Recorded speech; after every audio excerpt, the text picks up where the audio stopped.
자, 이제 여러 나라의 성장으로 넘어갑시다.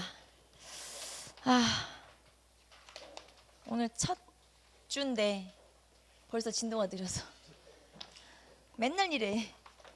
그러니까요. 첫날이니까 슬슬, 그쵸?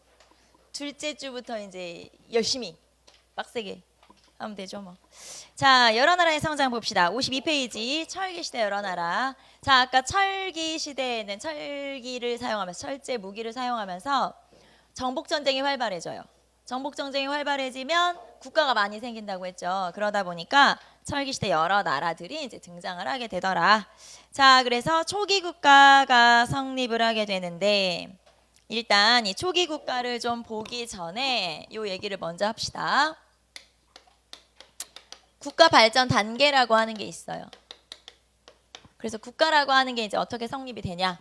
아까 우리 정착 생활을 하기 시작하면서 시족 사회가 형성된다고 했고, 그게 좀 커지면 부족 사회가 되죠. 그리고 그게 더 커지면 이제 국가가 되는 거예요. 군장 국가가 되는 거죠. 그래서 보통은 청동기 시대에 국가가 생기는데 이렇게 처음 생긴 국가를 군장 국가라고 그래요. 군장 국가면은 일단 뭐는 없냐? 특징이 왕은 없어요. 자, 그럼 왕은 없으면 누가 다스릴까요? 군장 국가니까 군장이 다스리겠지. 그래서 군장이 다스린다. 군장이 지배를 하는데 문제는 이 군장이라고 하는 사람이 군장이 나라별로 이름이 다 달라요. 군장은 나라별로 이름이 다 다르다. 그래서 자, 그러면 군장은 나라별로 이름이 다르다고 했는데 이 군장 국가에 해당하는 국가들이 뭐 있는지 볼게요. 군장 국가에 해당하는 가장 대표적인 나라, 우리나라에서 가장 먼저 생긴 나라 어디예요? 고조선이겠죠. 자, 그리고 고조선에서의 군장의 명칭은 뭘까요? 단군안검이겠죠. 단군안검이 오래 살았는데 그게 사실은 사람이 산 게 아니라고 했으니까 단군안검이 군장의 명칭이고, 그 다음에 이 단군안검에서 우리가 알 수 있는 건 재정, 일치, 사회임을 알 수가 있다. 자, 그 다음에 그러면 고조선이라는 나라는 청동기에 생긴 나라니까 군장국가였는데 우리가 지금 이제 우리 철기 시대 여러 나라를 배울 거잖아요. 여러 나라의 성장. 이 여러 나라는 철기 시대에 생긴 나라거든요. 그런데 철기 시대에는 그러니까 지금 여기 청동기 시대고 철기 시대가 등장을 하게 되면 이런 군장 국가가 여러 개 모여서 만들어진 연맹 국가가 생기게 돼요. 그런 걸 연맹 왕국이라고 하죠. 연맹 왕국이라고 하는 발전 단계로 이제 넘어가는데 철기 시대에 생긴 나라임에도 불구하고 연맹 왕국이 되지 못하고 발전이 늦은 나라들이 있어요. 그래서 생긴 건 철기 시대에 생겼지만 제가 여기다 이제 청동기라고 쓴 건 이런 국가 형태가 청동기 시대에 처음 생겼다는 뜻이고 분명히 철기 시대 국가인데 발전 단계는 좀 늦어져 가지고 여기에 해당하는 나라들이 있어요. 그래서 그 나라가 어디냐? 옥저하고 동해예요. 자, 옥저하고 동해는 그러니까 청동기가 아니라 어느 시대에 있었던 나라예요? 철기 시대에 있었던 나라고, 자, 그 다음에 옥저와 동해도 군장의 명칭은 앞에 다르겠죠? 명칭이 뭐냐면 읍군 삼노예요. 그래서 읍군이나 삼노라고 하는 이런 나라가 있다. 자, 그 다음에 연맹왕국으로 넘어갑시다. 연맹왕국은 이제 철기 시대에 생긴 그런 국가 형태인데 군장 국가가 여러 개로 연합해서 생긴 그런 국가다라고 보시면 돼요. 연합국가라고 하는데 이제 연맹왕국이죠. 자, 그래서 연맹왕국은 특징이 뭐냐면, 특징은 뭐냐면요. 일단 연맹왕국이니까 왕은 존재할까요? 아닐까요? 왕은 존재하죠. 연맹왕국이잖아요. 왕이 존재한다. 자, 그런데 왕이 존재하긴 하지만 여기다 그냥 존재라고 쓸까요? 왕은 존재하긴 하지만 문제는 왕권이 되게 약하다라는 거. 왕권이 미약하구나라는 걸 알 수가 있어요. 왜 왕권이 약하냐면 예를 들면 이 연맹왕국에 해당하는 나라 중에 부여라고 하는 나라 있어요. 우리 이제 바로 배우게 될. 그런데 부여에서는 이 여러 개의 부족장들이 또는 군장들이 만약에 우리나라에서 흉년이 들거나 전쟁에 졌어. 자, 그럼 다 누구 때문이야? 왕 너 때문이야. 이렇게 되는 거예요. 그래서 왕을 죽여야 된다. 또는 왕을 쫓아내야 된다. 이렇게 얘기하기도 해요. 그래서 왕권이 그러니까 왕이 쫓겨나기도 하는 거예요. 그래서 왕권이 되게 약하구나라는 걸 알 수 있고 이 왕권이 약하다는 게 이 연맹왕국의 특징에 해당이 되죠. 자, 그러면 이런 연맹왕국 단계에 해당하는 나라들 볼까요? 일단 부여. 부여가 우부족 연맹체였고요. 고구려. 철기 시대에 있는 여러 나라 중에 고구려 있었고, 자, 그 다음에 사만 있었어요. 사만. 그 다음에 요 다음에 이제 뒤에 생기게 되는 가야. 그래서 이런 나라들은 연맹왕국 단계가 된 거고요. 그럼 만약에 이렇게 물어보면요, 연맹왕국 단계에서, 이 중에서 연맹왕국 단계에서 요 다음에 등장하게 되는, 그러니까 연맹왕국에서 좀 더 발전하게 되는 국가 형태가 중앙집권 국가예요. 그래서 중앙집권 국가라고 하는 게 있는데, 그러면 이 중앙집권 국가라는 건 뭐냐면 당연히 왕은 존재하고요. 여기서는 중앙으로 권력이 집중된다는 뜻이에요. 그럼 여기서 말하는 중앙은 뭘까요? 왕이겠죠. 그래서 여기는 왕권이 강화된 그런 국가에 해당되는 거예요. 자, 그러면 이 연맹왕국 단계에서 생겨서 여기 있는 나라들 중에 연맹왕국 단계에 생겨서 중앙집권 국가까지 쭉 발전하게 된 나라가 어디냐면 고구려. 네, 그리고 고구려, 백제, 신라, 그리고 이제 요 뒤에 있는 나라들이 다 중앙집권 국가인데, 그러면 여기 연맹왕국 단계에 생겨서 중앙집권 국가까지 쭉 있는 나라는 어디예요? 고구려네. 여기서 그쵸? 고구려가 여기도 있고 여기도 있으니까 아, 이렇게 성장했구나. 그럼 나머지 나라는요? 부여나 사만이나 가야는 어떻게 됐겠어요? 일단 부여 같은 경우는 이제 없어진 거죠. 말하자면 고구려에 복속되고, 가야 같은 경우는 나중에 신라에 복속되고, 그 다음에 사만은요, 사실 사만은 이게 뭐 망했다고 하긴 좀 그렇고 오히려 발전을 한 건데 다 다른 나라로 발전하게 된 거예요. 예를 들면 마한이었던 나라는 나중에 백제가 되고, 그 다음에 진화는 신라가 되고, 변화는 가야가 되니까 발전적 해체를 하게 된 거죠. 여기는 이제 발전한 거고, 고구려가 연맹왕국 단계에 생겨서 중앙집권국가까지 쭉 가는구나, 이렇게 보시면 되겠죠. 그래서 지금 현재 우리 철기 시대 여러 나라 할 건데 여기에서 알아둬야 되는 국가 형태는 이거겠죠. 군장국가, 그 다음에 연맹왕국, 이렇게 알아두시면 되겠고, 자, 이 중에서 이제 옥저하고 동해하고 그 다음에 이제 요 시기에 있었던 나라들 지금부터 한번 보도록 할 건데, 자, 본격적으로 내용에 들어가기 전에 저는 항상 지도를 먼저 봐요. 저는 지도가 굉장히 중요하다고 생각하는 사람이기 때문에. 왜냐하면 지도를 보면 많은 걸 볼 수가 있어요. 우리가 놓친 것들, 그런 것들을 생각보다 많은 걸 볼 수 있기 때문에 지도 있으면 지도를 꼭 보고 넘어가요. 또 한국 사회에서는 지도, 도표, 그림 뭐 이런 거 중요하잖아요. 사진 뭐 이런 거. 그래서 지도를 꼭 본다. 자, 그럼 지도를 한번 보시는데, 일단 지도를 보면서 여러분이 뭘 체크해야 되냐면 위치. 만약에 여기 나오는 위치, 이 나라들이 가나다라 봐봐 이렇게 만약에 그렇게 기호로 되어 있다면 어느 나라가 어딘지는 알아야 되는 거잖아요. 그렇기 때문에 위치 한번 봐두시고요. 자, 그러면 맨 위에부터 한번 볼게요. 맨 위에 보시면 부여는 송화강 유역에 생겼다라고 써 있어요. 송화강은 평야 지역이에요, 여기는. 그래서 부여는 일단 위치가 좋네. 평야 지역이니까 농경이 잘 되겠구나. 농사가 좀 잘 되는 편이죠. 자, 그런데 부여에서 갈라져 나온 나라가 고구려예요. 여러분, 고구려 세운 사람이 누구예요? 우리 다 알죠. 고구려 세운 사람이 주몽, 그렇죠? 고주몽. 주몽이잖아요. 그런데 사실 주몽이 원래 어느 나라 사람이야? 부여 사람이죠. 원래 이제 부여 사람인데 내려와서 본인이 나라를 세운 거죠. 자, 그러면 부여에서 원래 부여 사람인데 배다른 형들이 막 괴롭혀. 얘가 이제 좀 똘똘하고 똘방지니까 얘가 뭘 이제 뭐 하나 왕이라도 뭐 하나 할까봐 뺏어갈까봐 형들이 괴롭힌 거죠. 그래서 탈출해서 나라를 세운 거예요.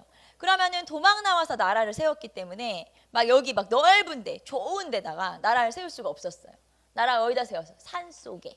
그쵸? 산간 지역에 나라를 세우게 돼요. 그래서 고구려가 처음에 나라를 어디다 세웠냐? 여러분, 거기 고구려를 보시면은 도시가 이렇게 표시가 돼 있을 걸, 지도에서. 너무 코딱지만 해가지고 잘 안 보여?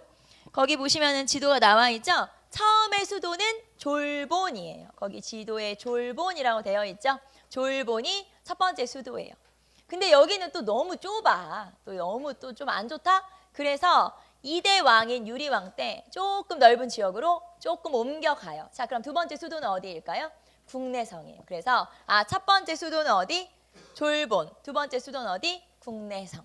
그래서 졸본에서 국내성으로 옮겨가게 되는구나. 자, 어쨌든 고구려는 나라를 뭐 어쨌든 국내성으로 옮겨갔다 하더라도 아주 넓고 평평하고 좋은 그런 땅은 아니에요. 그래서 일단 고구려는 산악 지역에 생긴 나라고, 그러면은 산간 지역에 생긴 나라면 이 나라는 일단 기본적으로 나 혼자 먹고 살 수는 없어요. 나 혼자 자급자족하기는 어렵다.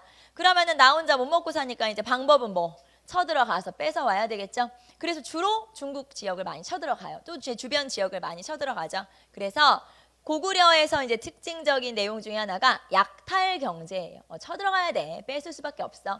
그래서 일단 부여는 넓고 좋은 지역, 그 다음에 고구려는 좀 산간 지역, 그래서 약탈 경제구나 알 수 있죠. 자, 그 다음에 이제 밑으로 내려가 봅시다. 밑으로 내려가 보시면, 자, 지금 거기 보시면 우린 지도를 뭐 이렇게 대충 그리면은 여기 지금 여기 쏙 들어간 데 있죠. 여기 허리 쏙 들어간 데 여기 허리 여기가 어디냐면 원산이에요. 그래서 이 원산의 위가 어디냐면 함경도. 자, 원산의 위가 어디예요? 함경도. 그 다음에 이 원산 아래쪽이 어디예요? 강원도. 알겠죠? 자, 허리 위가 어디예요? 함경도. 그 다음에 허리 아래가 어디예요? 강원도. 그러면 원산 기준으로 했을 때, 자, 함경도 해안에 있는 나라가 뭐냐 물어보면 뭐라고 대답하면 돼요? 여러분, 지도에서 함경도 해안. 원산 위에, 허리 위에 어디예요? 옥저. 자, 그 다음에 원산 아래니까 강원도 해안에 분포한 나라가 어디냐, 위치한 나라가 뭐냐 물어보면 동해. 그래서 여러분 위치를 한번 확인해 보시면 되고, 자, 그 다음에 옥저와 동해의 공통점 보니까 일단 얘네들은 동해 바다 쪽에 확 치우쳐 있죠. 원래 우리나라에서 문화는 주로 어느 나라에서 받아들이냐면 중국에서 받아들여요. 문화는 중국에서 들어오는 거죠, 보통은. 그러면 문화를 빨리빨리 받아들이려면 일단 나라가 어디에 있어야 되냐? 서해안 쪽에 가까운 게 더 좋죠. 그런데 옥저나 동해는 나라가 어디 있어요? 동쪽에 한참 치우쳐 있어. 일단 문화를 받아들이는 게 굉장히 늦다. 발전이 늦다는 얘기예요. 그래서 우리 아까 얘기했던 것처럼 철기시대 여러 나라는 기본적으로 그냥 연맹왕국이면 되는데 얘네들의 발전이 늦어. 그래서 국가 발전 단계도 못 따라가고 있는 거예요. 그래서 얘네들은 국가 발전 단계가 뭐예요? 군장국가, 발전이 늦기 때문에 지도만 보고도 알 수 있는 거예요. 아, 지도만 딱 봤더니 얘네들은 발전이 좀 늦겠어. 그런 걸 알 수가 있는 거고요. 실제로 얘네들은 군장국가 단계에서 발전이 좀 늦은 편이고, 그 다음에 또 하나 얘네들이 발전이 늦은 이유 중에 하나가 주변에 되게 센데 막 쳐들어온 애가 있기 때문이에요. 걔가 누굴까요? 고구려겠지. 고구려가 괴롭혀. 그러니까 이렇게 동해나 옥저가 성장이 늦은 이유는 두 가지인 거예요. 하나는 동쪽이 너무 치우쳐 있어. 지리적인 위치 때문이고요. 문화를 받아들이는 게 늦으니까. 둘째는 고구려의 압박 때문에. 그래서 옥저나 동해가 발전이 늦겠구나 라는 걸 이 지도만 보고도 우리가 알 수 있죠. 자, 그 다음에 이제 삼한으로 한번 내려와 봅시다. 삼한은 그냥 여러분 삼한 이렇게 하지 마시고요. 퉁 치지 마시고 하나하나 따로따로. 그래서 여기가 마한이고 여기가 변한이고 여기가 진한이구나. 이런 식으로 여러분이 위치를 따로따로 한번 보시면 돼요. 그래서 마한, 변한, 진한 위치를 보시고 특히 그중에서는 변한의 위치를 한번 볼게요. 변한은 뭐가 많이 생산되냐면 철이 많이 생산되는데, 자, 철을 막 생산해서 내가 끌어안고 있으면 뭐예요? 별로 이득이 없죠. 이걸 어떻게 해야지 내가 이득을 얻을 수 있어요? 수출을 해야지. 그렇죠? 무역을 해야 되죠. 그래서 변화는 바닷가 쪽이죠. 당연히 주로 낭랑이면 한 9년이에요. 낭랑 아니면 저기 일본 뭐 이런 데로 수출을 하는 거죠. 그래서 변화는 철이 많이 생산되고 수출도 하더라라는 거. 자, 이렇게 이제 철기시대 여러 나라를 한번 지도를 통해서 특성을 한번 쭉 특징을 한번 살펴봤고요. 그러면은 이제 본격적으로 우리는 부여부터 한번 살펴볼 필요가 있겠죠? 부여부터 한번 보도록 할까요? 자, 부여는 우리가 위치는 얘기했으니까는 거기 밑에 52페이지 보시면은 국가발전 단계 나와 있고요. 지금 우리가 배우는 이런 철기시대 여러 나라는 삼국지 위지 동이전에 적혀 있다는 것도 52페이지 맨 마지막에 나와 있네요. 삼국지라고 하는 건 이때 중국이 위촉오의 삼국이라는 얘기예요. 그리고 위촉오라고 하는 세 나라 중에 위나라의 부록에 우리나라에 대한 기록이 남아있다는 뜻이죠. 그게 삼국지 위지 동이전이에요.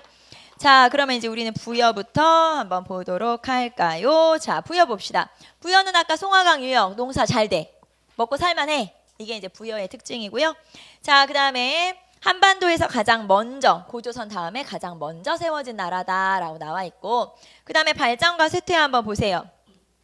기원전 4세기경에 군장 국가가 생기고 이제 이게 왕이라는 칭호를 쓰면서 연맹왕국이 된 거죠. 자, 1세기 초에 왕호를 사용했다. 1세기 초에 이미 왕이라는 칭호를 사용해서 이제 이런 연맹왕국이 된 거고요. 자, 그다음에 중국과 외교 관계를 맺는 등 발전된 모습을 보였다. 그래서 중국하고 교류를 했었구나. 자, 그런데 가로 3번 멸망 보세요. 자, 이 부여 같은 경우는 3세기 말 선비족의 침입으로 쇠퇴. 선비족의 침입으로 쇠퇴했다. 자, 그래서 멸망은 아니지만 막 이제 죽을 뻔한 거지. 그래서 쇠퇴를 했고요. 결국에는 부여는 어느 나라한테 멸망당하게 되냐면 고구려한테. 그래서 고구려한테 결국에는 복속이 되죠. 자, 고구려 문자왕 때 이 문자왕에게 복속이 돼요. 그러면 문자왕, 우리 별로 못 들어봤는데 문자왕이 누구지? 장수왕 다음 왕이 문자왕이에요.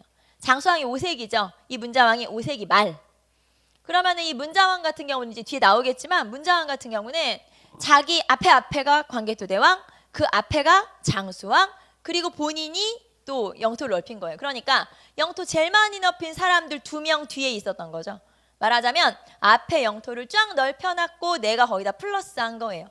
그러면 고구려에서 영토를 제일 많이 넓힌 왕이 누굴까요? 나, 문자왕이에요. 말하자면. 그래서 문자왕 때가 고구려 최대 영토구나라는 것도 알 수가 있죠. 자, 어쨌든 1세기 초에 왕호를 사용했다. 그 다음에 3세기 말에 선비족의 침입으로 쇠퇴했다. 그 다음에 5세기 말에 고구려에게 복속됐다. 이렇게 역사 한번 쭉 체크해 보시면 되고요. 자, 그 다음에 나머지 이제 정치 구조 한번 볼게요. 자, 정치에서는 오부족 연맹체로 이루어져 있어요. 자, 오부족 연맹체 뭐냐면 연맹 왕국인데, 우리가 배운 걸로 하면 연맹 왕국인데, 이 연맹 왕국이 5개의 이 부족국가라고 해도 되고 군장국가라고 해도 돼요. 5개의 국가로 이루어져 있어. 그래서 오부족 연맹체라고 그래요. 오부족 연맹체. 그러니까 5개의 부족으로 이루어져 있다는 건데, 자, 이 5개 부족에서 한 명은 왕이에요. 5개 부족 중에 부족장 5명이어야 되겠죠? 한 명은 왕이에요. 그 다음에 나머지 4명 있죠. 그 4명의 명칭은 마가, 우가, 구가, 저가예요. 이렇게 네 명으로 이루어져 있죠. 마가, 우가, 구가, 저가. 자, 그러면은 마가, 우가, 구가, 저가는 여러분 딱 보니까 뭘 상징하는지 알겠죠? 마가는 뭘까요? 마가 말, 우가 소, 그 다음에 구는 개예요. 왜 우리 시골에 가면은 막 개 이름이 다 백구, 항구야. 요즘에는 막 이쁜 이름으로 바뀌었지만 옛날에는 다 시골에 가면 다 백구 아니면 황구였어요, 이름이. 그래서 구가 개를 말하는 거고요. 저 하면 떠오르는, 걘 동물이에요, 뭐예요? 그 저 하면 떠오르는 개가 있잖아요. 누구예요? 저팔계 있잖아요. 그러니까 저는 돼지라고 보시면 되고, 자, 그러면 이렇게 마가우가, 구가, 저가가 있다는 건 동물의 이름을 족장의 이름으로 붙였다고? 그럼 동물이 되게 중요한가 보네. 이 나라는 목축을 굉장히 중요하게. 그래서 이 나라의 경제는 반농 반목이에요. 절반 목축, 절반 농경. 이렇게 볼 수 있죠. 자, 그래서 마가, 우가, 구가, 저가인데, 자, 우리 이미 배웠어요. 연맹왕국에서는 왕권이 어때요? 별로야. 약하죠? 그래서 왕권이 약해. 이 왕이라고 하는 사람은 5명 중에 대표. 그러니까 만약에 왕과 마가가 있어. 누가 힘이 세? 왕이 세지. 그런데 왕이랑 마가, 우가, 구가, 저가가 있어. 누가 세? 마가, 우가, 구가, 저가가 세요.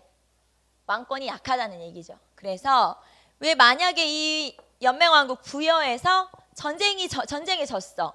농사가 잘 안 됐어. 누구 책임이에요? 왕 책임이야. 왕을 죽이거나 쫓아내야 된다. 그래서 이 부여에서는 왕을 축출하거나 제거해야 된다. 이렇게 표현하기도 하니까 이걸 통해서 왕권이 미약하구나 알 수 있죠. 그리고 이 다음에 나올 나라가 고구려지만, 고구려에서는 왕권이 약하긴 해요. 하지만 야, 왕을 죽여버려. 이런 건 없어요. 그러니까 왕을 쫓아내야 된다, 왕을 죽여야 한다라고 나오는 나라는 어디예요? 부여만. 알겠죠? 왕 죽여. 이건 부여만 있는 거고, 물론 다 약하긴 해요. 연맹왕국이니까. 자, 그래서 이렇게 오부족 연맹체구나. 그리고 이 마가, 우가, 구가, 저가가 다스리는 지역이 따로 있어요. 이게 뭔 소리냐면 왕이 이 5개의 지역을 모두 통치하는 게 아니고 왕은 자기 지역만. 그럼 마가우가 구가 저가는 각자 자기 지역을.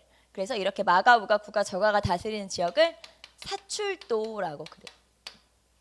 사출도를 지배하는 거죠. 마가우가 구가 저가가. 자, 그래서 일단 왕은 뭐 별로 힘이 안 세구나라는 걸 알 수가 있어요. 자, 53페이지 보시면은 정치 구조에 나와 있는 게 그런 거예요. 자, 그다음에 마가우가 구가 저가 보시면 각각 마가우가 구가 저가 왕 밑에 전부 다 관리들이 따로 있어서요. 대사자, 사자. 그러니까 왕 밑에도 대사자, 사자. 마가 밑에도 대사자, 사자. 관리들을 각각 따로따로 가지고 있다는 것도 역시 왕권이 약하다는 뜻이에요. 그래서 왕권이 별로구나 라는 걸 알 수 있고요. 자, 그 다음에 경제에서는 우리 금방 얘기했죠. 반농 반목이야.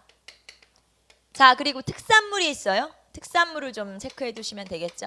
왜냐하면 특산물 같은 경우는 다른 나라에도 특산물이 있는데 이제 비교할 수가 있기 때문에 자, 특산물은 말, 주, 옥, 모피.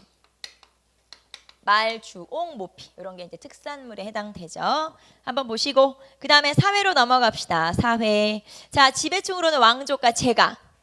제가라고 하는 건 마가우가 구가 저가를 얘기하는 거예요. 그래서 왕과 제가들이 있고 그 다음에 호민이 있고 밑에 노비가 있고 그래서 쭉 이제 이런 계층으로 이루어져 있다.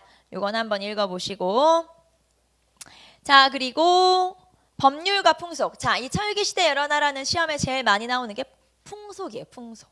어떤 풍속을 가지고 있냐가 가장 중요하죠. 자, 그래서 풍속으로 한번 갑시다. 자, 일단 요 부여의 풍속 중에 가장 대표적인 게 순장이에요. 순장. 순장의 풍속이 가장 중요하죠. 순정이라고 하는 건 높은 사람, 그러니까 왕이나 지배자나 이런 사람이 죽으면 그 사람의 신하나 노비들을 산채로 같이 묻어버리는 거예요. 그러니까 무슨 말이냐면 무덤이 발견됐는데 하나 가운데 되게 큰 무덤이 하나 있고요. 주변에 찌끔찌끔한 무덤이 작은 무덤들이 한 100개 있다. 이런 게 순장이에요. 가운데 무덤이 하나 있고 주변에 작은 무덤들이 쭉 있어요. 이런 게. 그래서 지배자가 죽거나 왕이 죽으면 그 사람의 신하나 노비들을 장사를 같이 지내버리는 거죠. 장례를 같이 치러버리는 거예요. 이런 걸 순장이라고 하죠. 이 순장이라고 하는 건 이 부여의 풍습이고 이게 나중에 가게 되면 이 순장이 어디도 나타나냐? 가야에도 나타나고 신라에도 나타나고 순장은 가야나 신라로 이제 나중에 이어지는 거예요. 이제 뭐 받아들였는지 어쩐지 모르지만 이제 이어지는 거죠. 그렇게 되는데 이 순장을 나중에 보면 사람을 왜 죽여요? 사람을 죽이면 안 되죠. 왜냐하면 사람이 가장 중요한 노동력이니까. 그래서 나중에 신라 때 가면 지증왕 때쯤 가면 순장을 금지시켜버려요. 야, 사람 묻지 마. 이렇게 이제 바뀌게 되죠. 하지만 어쨌든 부여에서 가장 중요한 풍습은 순장이에요. 자, 순장. 그다음에 이제 나머지 풍습을 한번 쭉 볼까요? 두 번째 나오는 게 형사 취수제라고 하는 게 있죠. 형사 취수제. 자, 형사 취수제가 뭐냐면 형이 죽게 되면 취수, 형수를 취한다. 그러니까 무슨 말이냐면 형이 죽었어.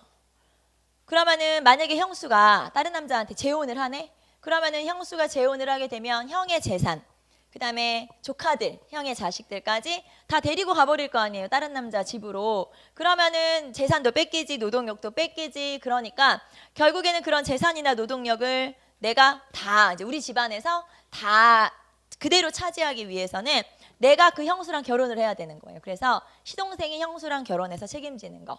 그런 거를 우리가 요 형사 취수제라고 하고 만약에 이제 생계 능력이 아예 없어 되게 가난하거나 그럴 경우에는 부양을 하는 거죠. 먹여 살린다는 의미가 있어요. 그래서 그런 걸 형사 취수제, 지배층에서는 형사 취수제가 나타나는 거죠. 자, 그다음에 우제전복이라고 하는 게 있어요. 우제전복이라고 해서 우제전법이라고도 하고 우제전복이라고도 하고 자, 뭐 전쟁이 나거나 중요한 일이 있을 때 소를 죽여서 소의 발굽을 가지고 점을 치는 거예요. 그래서 이제 점을 쳐보는 거지. 그러니까 전쟁에 이길 것 같아? 이렇게 이제 점을 쳐보는 거야. 근데 만약에 점괘가 전쟁이 진다고 나왔어. 그럼 어떻게 하면 될까요?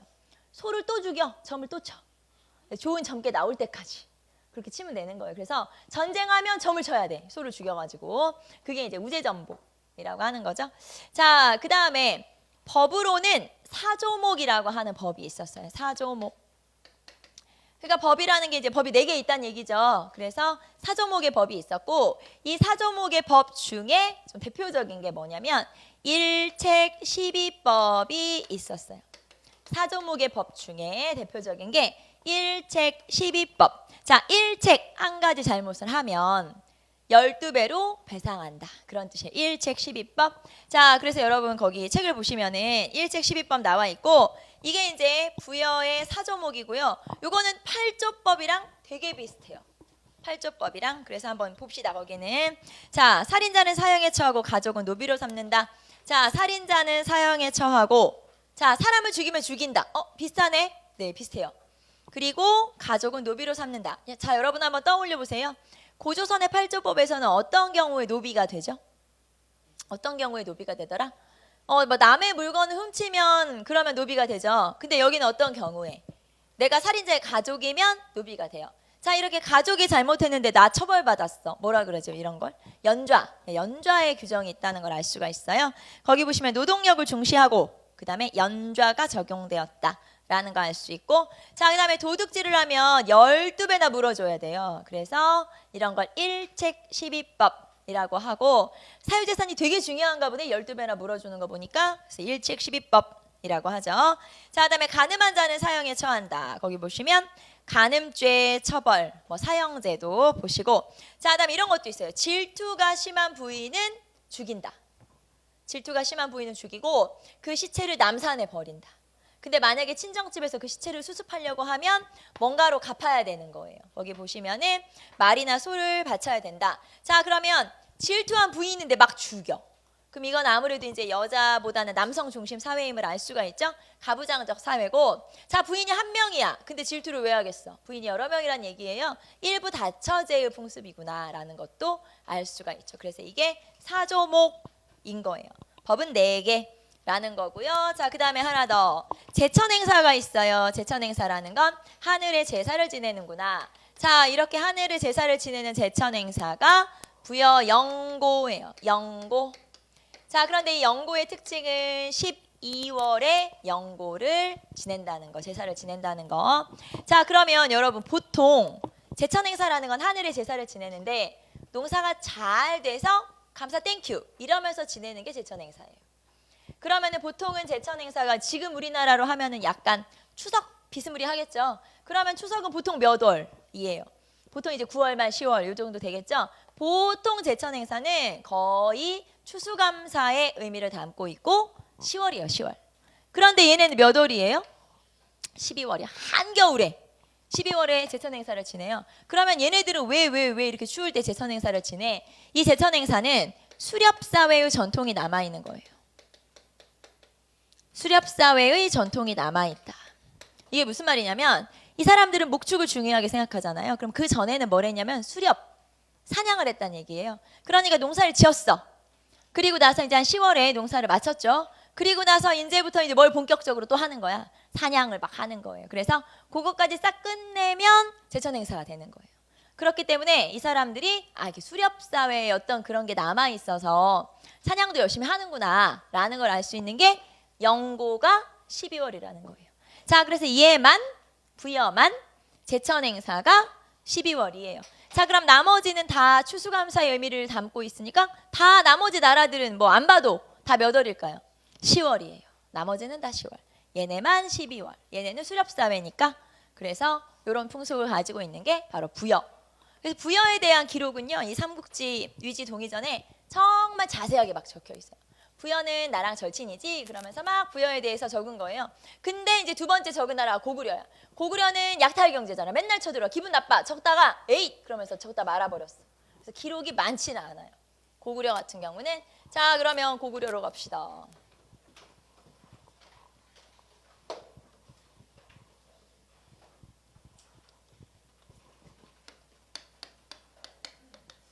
자, 고구려 정치로 갈까요? 고구려도 역시 정치가 부여랑 비슷하죠. 5개 부족이 있어요. 그래서 5부족 연맹체라고 하죠.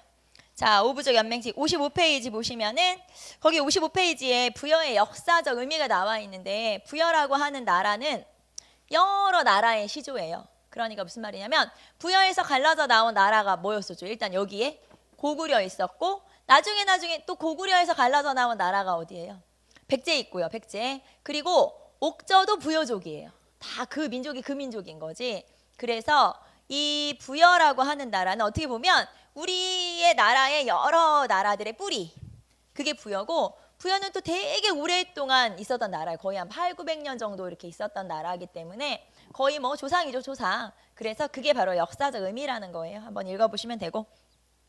그 다음에 중간에 사료탐구 있죠. 이렇게 철기시대 여러 나라는 우리가 이제 이렇게 막 설명한 거 이런 내용만 시험에 나오는 게 아니고 사료를 제시해요. 이 나라의 뭐 풍습 같은 거 쫙 제시하고 다음에서 설명하는 나라에 대해서 골라라. 그런 식의 문제가 많이 나오기 때문에 여기 나오는 사료들도 읽어보세요. 아, 이게 딱 어느 나라구나 이렇게 알 수 있으면 되겠죠. 자, 그 다음에 고구려로 넘어갈게요. 자, 고구려는 건국, 거기 보시면은 삼국 사기에 뭐 적혀 있다 쭉 나와 있는데, 자, 고구려 봅시다. 고구려 같은 경우는 누가 세웠냐면 이제 주몽이 세운 거죠. 그래서 부여에서 갈라져 나온 나라구나라는 걸 알 수가 있고요. 처음에 나라를 세운 곳은 어디예요? 여기다 써볼까요? 어디다 세웠어요? 졸본에서. 자, 그런데 좀 더 좋은 데로 갈 거야. 어디로 갔어요? 국내성으로. 그쵸? 그래서 졸본에서 국내성으로 옮겼다.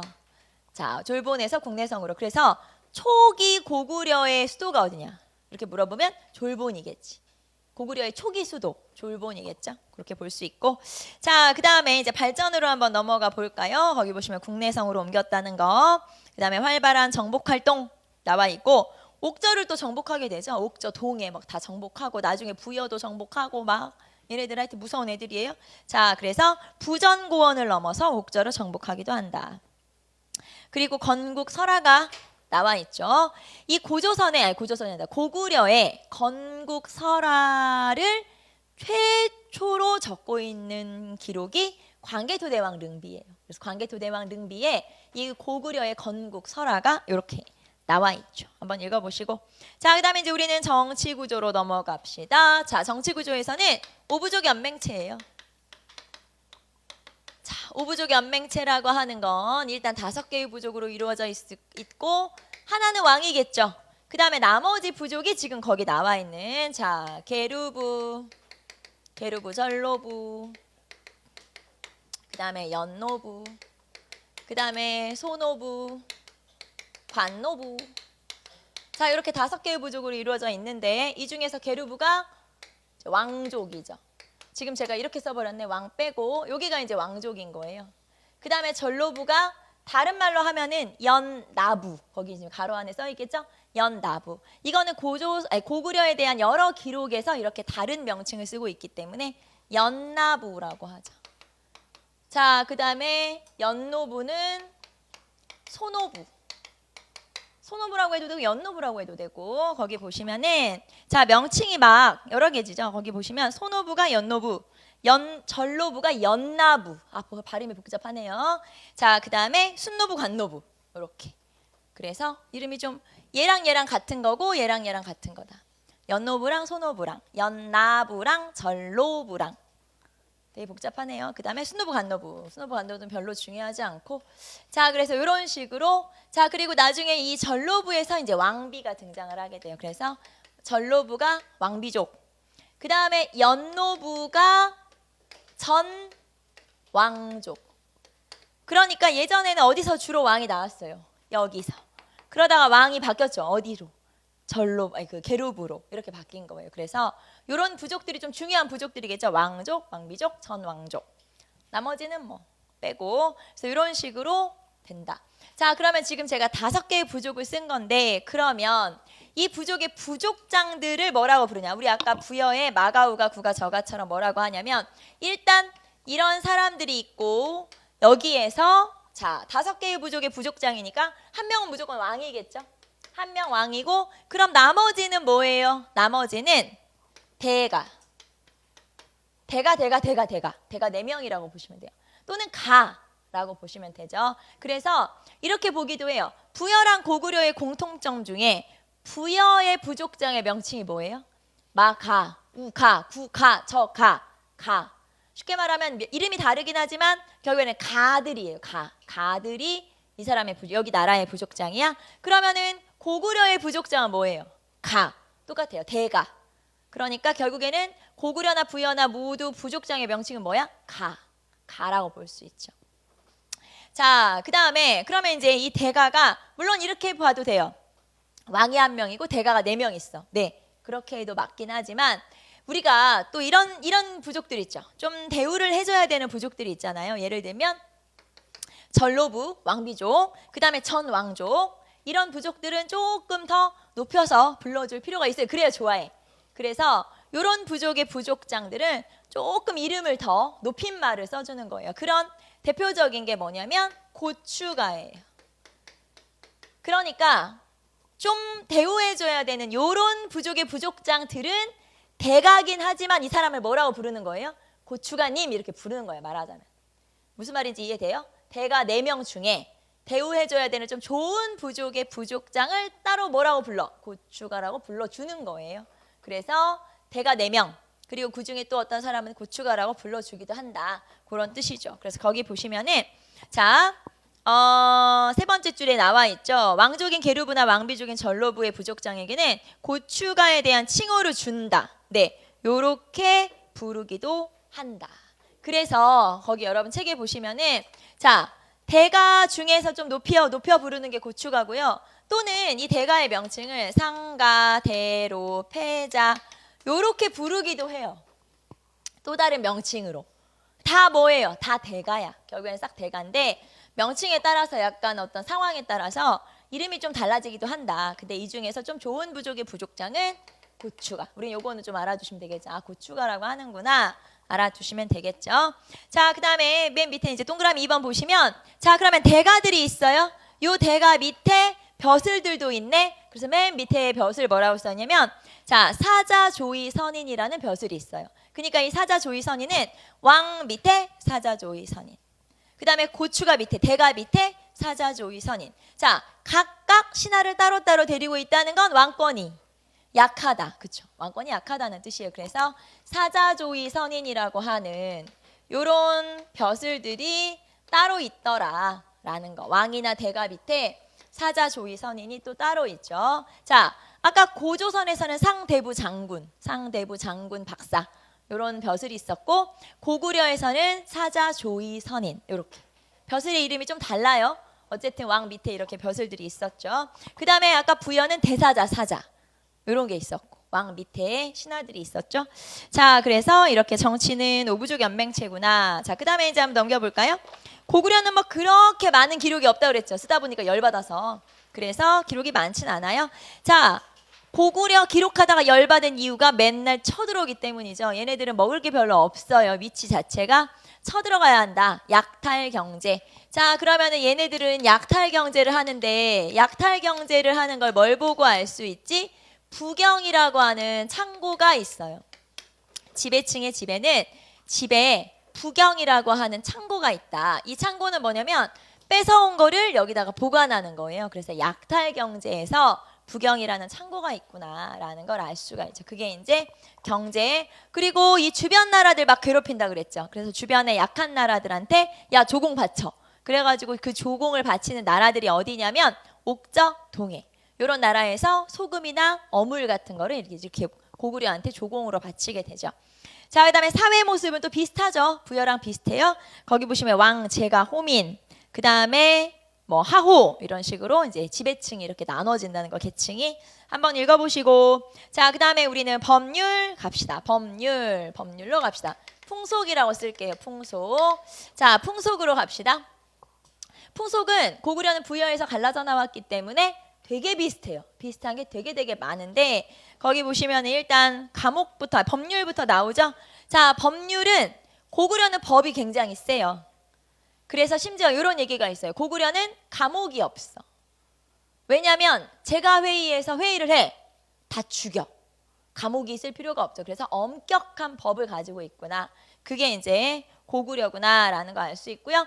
자, 그리고 얘네들도 부여랑 비슷하다고 했죠. 자, 한 가지 잘못하면 12배 배상해요. 뭐라고 하죠? 일책 12법. 똑같아요. 일책 12법. 자, 그 다음에 부여랑 비슷한 거 한번 적어볼게요. 똑같은 거. 뭐가 있냐면 자, 형이 죽으면 형수를 내가 책임져. 뭐라고 하죠? 형사취수제. 형사취수제 역시 있고 자, 소 죽여서 점칠 거다. 뭐라 그래요? 우제전복 똑같아요. 그래서 부여랑 되게 비슷하구나. 이런 풍속들이 되게 비슷하고, 자 이제 고구려에서 사실 시험에는 이게 제일 많이 나오죠. 이 혼인 풍속이 있어요. 그게 뭐냐면 서옥제. 서옥제가 고구려에서는 되게 많이 나온다. 자, 서옥제는 일종의 대릴사위제라고 하는 혼인 풍습이죠. 자, 봅시다. 우리 집이 있어요. 저희 집. 저희 집이 있는데 저희 집에 딸이 하나 있어요. 예쁜 딸이 하나 있어요. 자, 이 딸이 하나 있는데 이제 딸이 결혼할 때가 된 거예요. 그래서 주변에 있는 총각들이 다 욕심을 내는데 이 중에 하나가 마음에 들었어. A라는 총각이 마음에 들었어요. 그래서 얘랑 딸이랑 결혼을 시켰어요. 자, 그러면 이제 결혼이 딱 성립이 되면 얘네들은 이제 신혼부부는 어디 사냐? 우리 집 안에, 우리 내 집 안에 뒷곁에다가 조그만 집을 하나 지어요. 이 집을 서옥이라고 그래요. 그럼 서옥이 뭐야? 이게 뜻은 무슨 뜻이냐면 사위의 집이란 뜻이에요. 그래서 사위의 집을 지어서 여기 사는 거예요. 그러면 제가 누구를 데리고 사는 거냐면 사위를 데리고 사는 거죠. 사위는 처갓집에 얹혀 사는 거죠. 이건 대릴사위제라고 하는데, 그럼 이 사위가 A가 언제까지 우리 집에 사냐? 자, 기록에는 뭐라고 되어 있냐면 아기가 태어나서 이 아기가 어느 정도 장성할 때까지. 그러니까 어느 정도인지 모르지만 한동안 데리고 살아요. 그러면은 내가 사위를 왜 데리고 사냐? 나중에 시간이 되면 딸과 그다음에 손자와 아이와 이 다 데리고 자기 집으로 가겠죠, 언젠가는. 그러면은 그 동안에 우리 집에서 내 딸 빼가는 거 아니에요. 노동력을 빼가는 거죠. 그 사이에 우리 집에 노동해 주는 거예요. 말하자면 노력 봉사. 그래서 일종의 봉사혼이라고 볼 수가 있어요. 일을 해주는 거죠. 그게 서옥제 또는 대릴사위제라고 해요. 그래서 일종의 봉사혼이다. 왜냐하면 노동력이 가장 중요한 시기이기 때문에 이때는. 그래서 이런 특이한 결혼 풍속을 서옥제 또는 대릴사위제라고 하죠. 자, 그 다음에 동그라미 3번으로 내려가시면 이제 제천행사 갑시다. 자, 제천행사는 하늘에 제사를 지내는데 이때 제천행사는 자, 우리 안 봐도 알아요. 안 봐도 무조건 몇 월이에요? 추수감사니까 10월이죠. 10월 동맹. 10월 동맹인데 이 동맹 이제 제사를 지내는데 하늘에 제사를 지내거나 조상신의 제사를 지낼 때 어디서 제사를 지내냐면 저기 국내성 동쪽으로 가면 큰 동굴이 있어요. 거기서 제사를 지내요. 자, 국내성 동쪽에 큰 동굴. 그래서 이걸 뭐라고 하냐? 국동대혈이라고 그래요. 그래서 국동대혈에서 제사를 지내게 되죠. 자, 여러분 사진에 보시면은 국동대혈, 여기 이제 동굴이에요. 지금 여기가. 그래서 여기에서 제사를 지내는구나 라는 걸 알 수가 있고요. 자, 그리고 고구려 사람들은 거기 복식 보면은 모자를 되게 좋아해요. 그래서 책, 절풍, 지금 제가 얘기하는 게 모자 이름이에요. 이런 모자들을 되게 좋아해. 그래가지고 모자를 쓰는 거 좋아하는구나. 그 다음에 기타 보시면은 우리 금방 나왔던 이런 고구려랑 그 부여랑 똑같은 것들. 자, 이 중에서 여러분 후장이라고 하는 것만 우리 앞에서 안 나왔었죠. 후장은 뭐냐면은 보통 우리가 장례식 치를 때는 어떻게 하냐? 후하게 치르죠. 아무리 가난한 집이더라도 장례식은 좀 죽은 사람을 애도하는 마음에서 후하게 장례를 지내요. 그걸 후장이라고 해요. 그러니까 후장은 고구려만 있는 게 아니고 어느 나라나 다 있어요. 다 있는데 이제 특징이 조금씩 다르긴 하죠. 어쨌든 후장은 후하게 제사를 지내는 거다. 장례를 치르는 거다라는 걸 알 수 있고, 자, 거기 오른쪽 아래 보시면은 고구려와 부여의 공통점 나와 있어요. 한번 읽어보시고, 그 다음에 고구려라는 사료, 고구려 이런 나라들이 있다. 사료 나와 있죠. 고구려에서는 서옥제 알아두시고 제천행사 알아두시면 되겠죠. 자, 그 다음에 옥저로 갑시다. 옥저. 자, 옥저로 갈까요? 자, 옥저는 발전이 늦어. 그래서 여기는 아직 어느 단계에 머물러 있어요? 국가 발전 단계에서 군장국가 단계에 머물러 있죠. 자, 그러면 군장국가 단계에 머물러 있는데 그러면 여기는 군장국가니까 일단 뭐는 없어요? 왕은 없어. 그래서 왕은 없고 그러면 군장의 명칭이 뭐지? 누가 군장이지? 읍군 삼로가 군장이에요. 읍군과 삼로가 있다. 자, 그리고 여기는 옥저는 아까 바닷가랬죠? 자, 원산 허리 위에가 어디였냐면 함경도 해안이었죠. 함경도 동해안. 그래서 바닷가기 때문에 농사 되게 잘 되고 그다음에 해산물 풍부하고 굉장히 풍족한 편이에요. 근데 주변에 센 놈이 자꾸 괴롭힌다고 그랬죠. 누가? 고구려가. 그래서 고구려에 공물을 바쳐야 한다. 자, 그 다음에 옥저에서는 이제 풍습으로 바로 넘어갈 건데, 왜냐면 옥저에서는 풍습이 딱 두 개예요. 제일 중요한 거 두 개니까 옥저에서는 이 두 가지만 알면 돼요. 첫 번째가 가족 공동묘라고 그래요.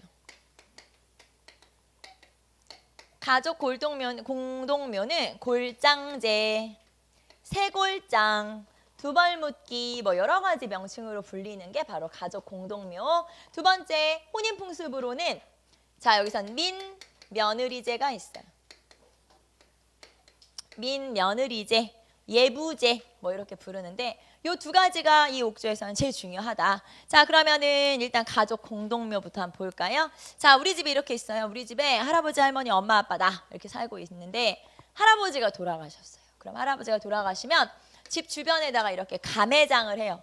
가매장을 한다는 건 막 무덤을 단단하게 막 안에다 넣어가지고 막 이렇게 묻고 그런 게 아니고 대충 무덤을 만드는 거예요. 대충 이제 매장을 하는 거죠. 그리고 나서 한 1년에서 1년 반 지나면은 살이 썩고 뼈만 남아요.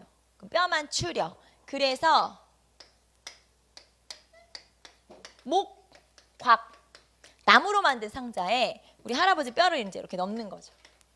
이 상자는 꽤 커요. 그래서 여기다 이제 뼈를 넣는 거고, 그 다음에 만약에 이제 그 다음에 할머니가 돌아가셨다. 그러면 아까랑 비슷하게 또 이렇게 가매장을 했다가 여기서 다시 뼈만 추려서 아까 그 할아버지 뼈 넣었던 그 상자 있죠. 아까 그 상자 여기다 넣는 거예요. 그래서 여기에 가족 모두의 뼈를 여기다 넣는 거죠. 이런 식으로 같이 가족 무덤을 만드는 거죠. 말하자면 이제 상자를 이렇게 하는 거를 우리가 가족 공동묘라고 하고, 이 가족 공동묘의 이제 상자의 입구에는 쌀 주머니나 쌀 항아리 같은 거를 가족 수대로 이렇게 매달아 놓기도 해요. 왜냐하면 이거는 죽은 자의 식량이라고 생각하기 때문에. 그러면 이제 이렇게 죽은 다음의 세상에 대해서 생각하는 거 우리 뭐라고 하죠? 사후 세계를 인식하고 있다. 맞아요. 그래서 그렇게 표현하기도 하죠. 그래서 죽은 자의 식량으로 쌀주머니나 쌀 항아리를 매달아 놓기도 한다, 입구에. 자, 그리고 이거는 목곽이에요. 나무상자라는 거 알겠죠? 석곽 아니고 나무상자. 자, 그래서 이런 걸 가족 공동묘라고 하고요. 자, 그 다음에 이제 민며느리제 봅시다. 민며느리제는 뭐냐면 여기서 민, 어린이란 뜻이에요. 어린이란 뜻이죠. 자, 우리 집, 옆집 이렇게 있다고 칩시다. 우리 집은 딸이 있고요. 옆집은 아들이 있어. 근데 얘네들이 아직 좀 어려요. 한 10살? 애요. 근데 우리 둘이서, 두 집이서 결혼을 하기로, 이제 얘네들을 결혼을 시키기로 약속을 했어요. 그러면 이 딸을, 우리 집 딸을 이쪽 집으로 보내요. 이쪽 집 엄마는 우리 집 딸하고 자기 아들하고 둘을 다 키우는 거죠. 말하자면. 그래서 이렇게 이제 키워. 이 뭐라고 시댁으로 가서 자라는 거죠.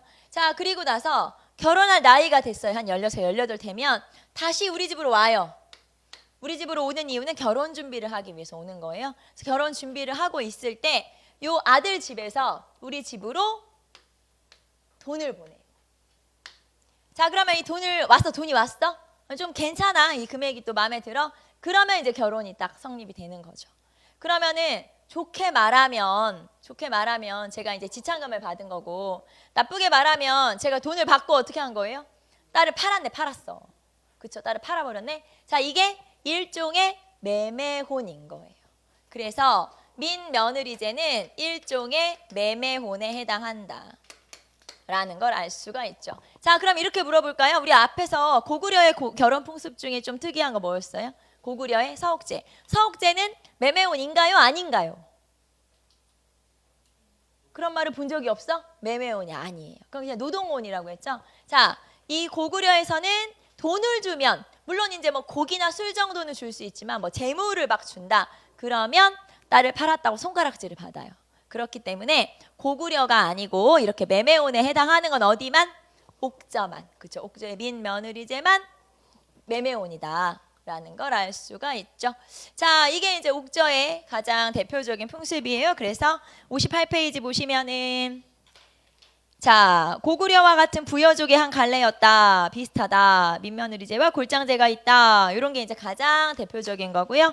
그 다음에 옥저의 풍습에 대해서 나와 있고, 동해로 갑시다. 자, 동해로 한번 가보도록 할게요. 자, 동해. 동해는 옥저랑 뭐 거의 비슷해요. 별로 막 다른 게 크게 있진 않죠. 자, 동해 같은 경우는 강원도 해안에 있다고 했고, 역시 정치는 군장 국가고, 자, 군장 국가인데 왕은 없으니까 군장의 명칭은 뭐냐? 후읍군 삼로. 후읍군 삼로다. 이렇게 볼 수 있고, 자, 그 다음에 여기는 이제 경제가 좀 특이한데요. 왜 특이하냐면 특산물이 좀 특이하다. 특산물이 있어요. 특산물은 뭐냐면 자, 단궁, 과하마, 반어피. 자, 이게 특산물이에요. 이름이 좀 특이하죠. 단궁이라고 하는 건 단, 짧은, 활이란 뜻이에요. 그 다음에 과하마, 과일나무 아래를 지나갈 수 있는 작은 조랑말이란 뜻이죠. 쉽게 말하면 작은 말이란 뜻이고, 이 과하마라고 하는 게 우리나라 말의 종류예요. 종자라고 볼 수 있죠. 그래서 제주도에 말 많이 키우잖아요. 과하마라고 보시면 돼요. 막 뭐라고 하지? 경마하는 막 큰 승마하는 그런 말은 아니지만 우리나라 고유의 종자는 말 종자는 과하마예요. 과일나무 아래를 지나갈 수 있을 만큼 찌끄만 말이죠. 자, 그리고 과하마가 있고 반어피. 반어피는 바다 표범의 가죽 뭐 정도로 얘기할 수 있겠죠. 그래서 이 특산물 같은 경우는 단과반이죠. 단과반. 아, 단과반이구나 이렇게 생각하시면 되고, 특산물은 아까 어디서도 나왔었냐면은 부여. 여러분 부여 기억나요? 특산물 말, 주홍, 모피. 예, 그렇죠. 그래서 그거랑 헷갈리지만 않으면 되시고, 그 다음에 또 뭐가 있냐면 방직 기술이 뛰어나다. 방직은 옷감을 짜는 기술이 좀 괜찮아요. 동해가. 그래서 그런 거 잘해요. 방직 기술이 뛰어나다. 라고 나와 있고요. 자, 그 다음에 이제 풍속으로 바로 가도록 할까요? 풍속 갑시다. 풍속은 자, 책화가 있고 조계혼이라고 하는 게 있어요. 책화라고 하는 건 뭐냐면 자, 다른 부족의 영역으로 넘어가서 침범하지 않는 것, 이런 거죠. 무슨 말이냐면 이 동해라고 하는 나라는 하나의 군장 국가인데 이 군장 국가 안에 사실은 작은 소국들로 이루어져 있죠. 작은 부족 국가들로 이루어져 있는데 이 A라는 부족 국가와 B라는 부족 국가가 있으면 A가 B로 넘어가서 또는 B의 영역으로 가서 뭔가를 경제 활동 같은 걸 하지 않는다. 자기 영역 안에서만 활동한다. 이런 뜻이에요. 다른 영역을 침범하지 않는다. 왜냐면 이거는 예전 풍습이 남아있기 때문인데, 일단 조계혼부터 할까요? 조계혼이라는 건 부족 외의 사람과 결혼하는 거죠. 같은 부족 말고 다른 부족과 결혼하는 거죠. 자, 그러면 책화와 조계혼이라고 하는 건, 책화는 신석기 시대에 왜 우리가 폐쇄적 경제 활동을 했다고 했잖아요. 그게 남아있는 거고, 조계혼은 신석기 시대에도 똑같이 조계혼이 있었어요.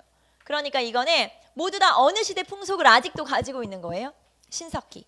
왜냐하면 발전이 늦었다면서요. 그러니까 옛날 모습을 아직도 가지고 있는 건데, 이걸 이제 우리는 뭐라고 하냐면 시족 사회의 유습이 남아 있다. 유습은 풍습이고 시족 사회는 신석기 시대고. 그래서 신석기 시대 모습을 아직까지 가지고 있네. 발전이 늦어서. 그런 뜻이에요. 자, 그 다음에 제천행사. 여기 제천행사 있어요. 제천행사 같은 경우는 하늘의 제사를 지내는데 여기는 동맹이라고 그래요. 아니, 동맹이란다. 무천이라고 하죠. 자, 무천이라고 얘기하는데 이 무천은 당연히 그냥 말 안 해도 우리 무조건 몇 월이에요? 10월이겠죠. 그래서 10월 무천. 막 춤추면서 노는 거예요. 막 춤 그런 것 때문에 10월 무천이라고 하죠. 자, 그래서 동해는 좀 발전이 늦었지만 이런 약간 독특한 이런 풍습들을 좀 가지고 있고, 그 다음에 주거. 집자리가 좀 특이해요. 아까 우리가 설명했던 여러분 철자형 집터가 있고요. 철자형 집터가 있고, 그 다음에 여자형 집터가 있다고 했어요. 철자형 집터가 있고 여자형, 그러니까 한자 모양의 철자나 여자랑 되게 비슷하게 생긴 집터가 있는데, 여러분 60페이지에 오른쪽 위에 보시면 그렇게 생긴 특이한 집터들이 발견됐는데, 이게 왜 동해냐? 강원도에서만 나오거든요. 아까 강원도의 동해안 쪽에 있는 나라가 어디? 동해. 그래서 이거는 강원도에만 나오기 때문에 아, 이게 동해구나. 춘천, 뭐 강릉 막 이런 쪽에서. 자, 그렇기 때문에 동해구나라는 걸 알 수가 있어요. 그래서 여러분 동해 한번 읽어보시고, 자, 그 다음에 이제 마지막 사만까지 한번 정리해 봅시다. 자, 사만 같은 경우는 사만은 세 개로 이루어져 있죠. 그래서 마한, 변한, 진한으로 이루어져 있어요. 자, 마한, 변한, 진한으로 이루어져 있고요. 자, 마한 같은 경우는 54개의 소국, 그 다음에 여기는 12개의 소국, 여기도 12개의 소국으로 이루어져 있죠. 일단 이렇게 이제 여러 가지 소국으로 이루어져 있는데 딱 보니까 어디가 제일 커요? 일단 크기가 커. 마한이 크죠? 자, 그래서 마한이 제일 크고, 그러면은 마한 중에서도 54개 중에서 제일 큰 나라는 어디냐? 목지국이에요. 자, 그러면 사만 전체에서 제일 큰 나라는 어딘 거예요? 목지국인 거지. 마한 중에서 마한이 제일 큰데 마한 중에서 또 크니까. 그래서 전체를 누가 관리하는 거예요? 누가 다스려? 목지국의 왕이. 그렇죠? 그래서 목지왕이라고 썼네. 목지국의 왕이 전체를 다 관리하는 그런 왕이다. 그래서 여기 보시면은 여러분 표가 나와 있죠? 맨 마지막에 이거는 이제 마한 변한 위치가 어디 있는지를 지금 살펴본 거예요. 거기 보시면은 마한 변한 진한 이렇게 나와 있고 중심 국가가 나와 있죠? 목지국. 그리고 나중에 이 나라들이 고구려 백제 신라 가야로 발전을 하게 되는 거예요. 그래서 그런 모습들 나와 있고요. 한 장 넘겨 보세요. 자, 그러면 정치부터 한번 봅시다. 첫 번째 나와 있네요. 목지국의 지배자가 마한왕 또는 진왕으로 전체를 관리했었다. 전체를 관리했었구나라는 거 알 수 있고, 자, 그 다음에 아까 진왕으로 저기 위에서 내려온 사람이 누구였냐면은 왜 위완한테 쫓겨난 왕이 누구였어요? 준왕이 여기 진왕이 된 거예요, 말하자면. 그래서 그 사람이 그러면은 고조선에서 여기로 내려왔구나라는 걸 알 수 있죠. 그게 고조선 유이민의 남하, 이게 그거예요. 지금 사료 한번 읽어보시고, 자, 그러면 고조선에서 여기 사만에서 제일 시험에 많이 나오는 그게 바로 재정분리사회, 사회의 모습, 정치 모습 중에 재정분리사회라고 하는 게 시험에는 가장 많이 나오는 내용이죠. 자, 그러면 재정분리사회 봅시다. 재정분리사회라는 건 제사와 정치를 따로따로 한다, 분리되어 있다라는 뜻이고요. 그러면 제사는 누가 해? 제사장이 하겠지. 그리고 이 사만에서 제사장의 명칭은 천군이에요. 자, 그리고 천군은 소도라고 하는 특별행정구역 같은, 그러니까 신성 지역을 다스려요. 소도를 관리하는 거죠. 그러니까 자기 영역이 따로 있는 거예요, 소도라고 하는. 자, 그 다음에 정치는 누가 해? 군장이 하겠지. 자, 그리고 군장은 세력의 크기에 따라서, 우리 마을의, 우리 지역의 크기에 따라서 큰 군장, 작은 군장이 있어요. 말하자면 대군장이 있고 소군장이 있어요. 그래서 대족장, 소족장 나눠지는데, 대족장은 신지견지, 불의읍차, 신지견지, 불의읍차. 그래서 이런 식의 명칭을 갖고 있어요. 그러니까 크기가 좀 큰 부족이야, 여기가. 그러면 이렇게 신지견지, 신지 아니면 견지. 좀 작으면 불의읍차, 이렇게 나눠지는데, 그럼 이게 무슨 말이냐면 사만은 연맹왕국이랬죠. 그런데 이 연맹왕국에서 지금 마한, 변한, 진한이 하나의 사만을 이루잖아요. 그런데 마한이 54개의 소국으로 이루어져 있다고 했잖아요. 그러니까 작은 소국으로 보면 이거는 거의 군장국가 형태랑 똑같은 거죠. 그래서 이렇게 보시면 돼요. 여기 우리 마을이 있어요. 우리 지역이 있어. 근데 우리 지역의 군장은 누구냐면 신지야. 그러면 우리는 대족장인 거죠. 대군장, 말하자면 좀 큰 지역인 거고. 자, 여기를 다스리는 건 군장인 신지예요.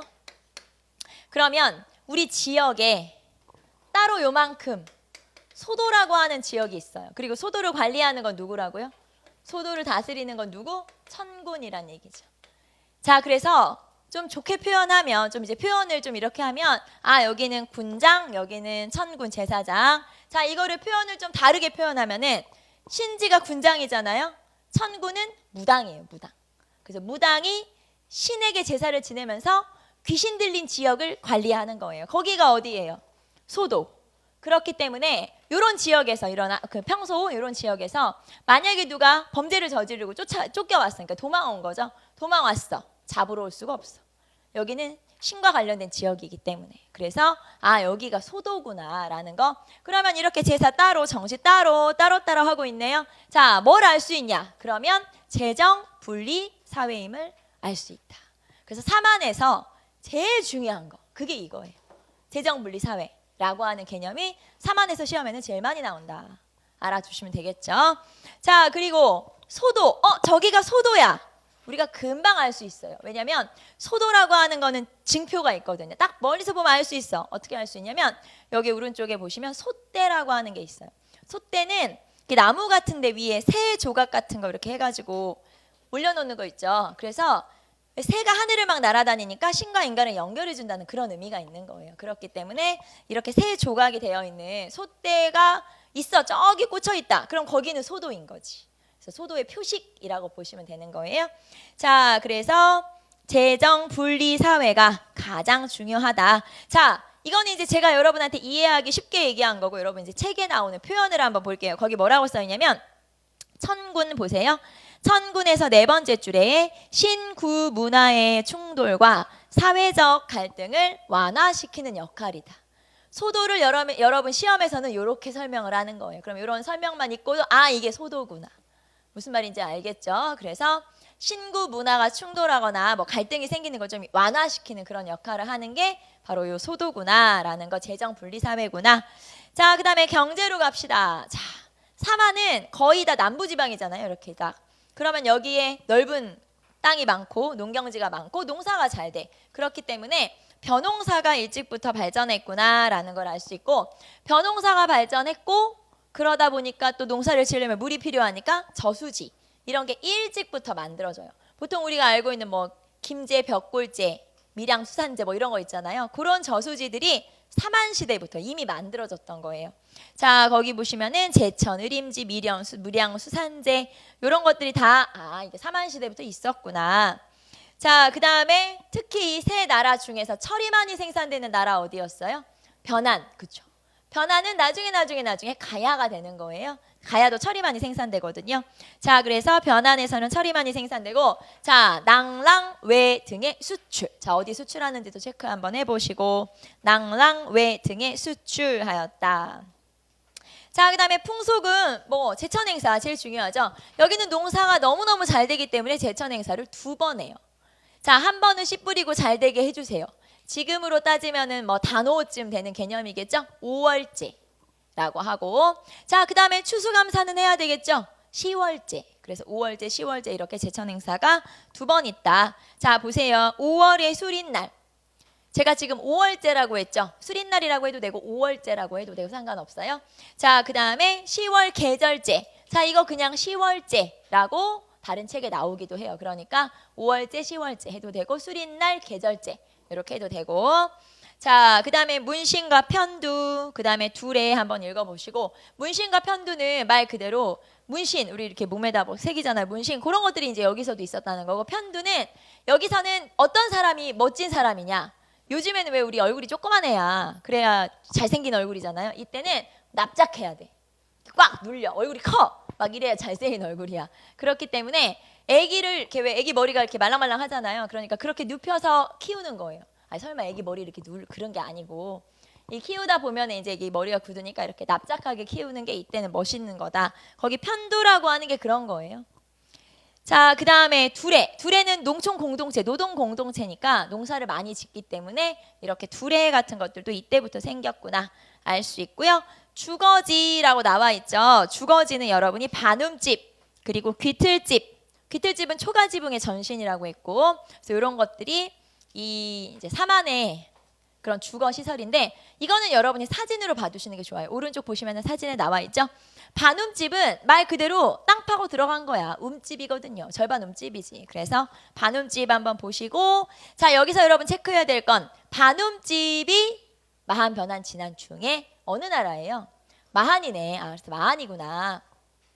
자, 그 다음에 무덤은 당연히 철기니까 널무덤, 동물덤도 있지만 여기서는 주구묘라고 하는 게 있어요. 주구묘는 가운데는 널무덤이고 주변에 이 무덤 주변에 이렇게 고랑을 파서 이제 나타내는 그런 무덤이 주구묘고요. 역시 주구묘도 어느 나라 건지 한번 봐주세요. 어느 나라 거예요?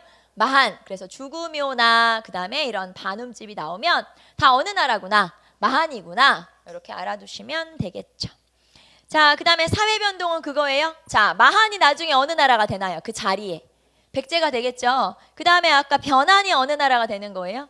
가야가 되고, 그다음에 진한이 나중에 신라가 되죠. 그래서 요 이제 사만이 굉장히 큰 변화를 겪으면서 고구려 백제 신라 중에 백제 가야 신라로 발전하는구나. 그런 얘기예요. 그래서 한번 읽어보시고 사료도 한번 읽어보시고, 자, 여기까지 해서 오늘 여러분하고 철기시대 여러 나라 63페이지 보시면 이렇게 정리가 되어 있으니까 이렇게 이제 암기하시면 되고요. 문제도 한번 쭉 보시고, 자, 다음 시간에 와서는 이제 고대 국가의 성립 하겠죠.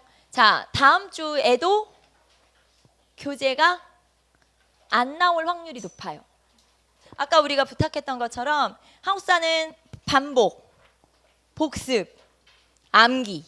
그렇기 때문에 여러분이 아까 말했죠. 소설책이다, 재미있다 이렇게 생각하고 앞에서부터 한번 읽어보세요. 이건 무조건 재밌는 거야 이렇게 생각을 하고 체면을 거는 거지, 자기 체면을. 자, 그래요. 오늘은 여기까지 하고 다음 시간에 고대로 들어갑시다. 수고하셨습니다.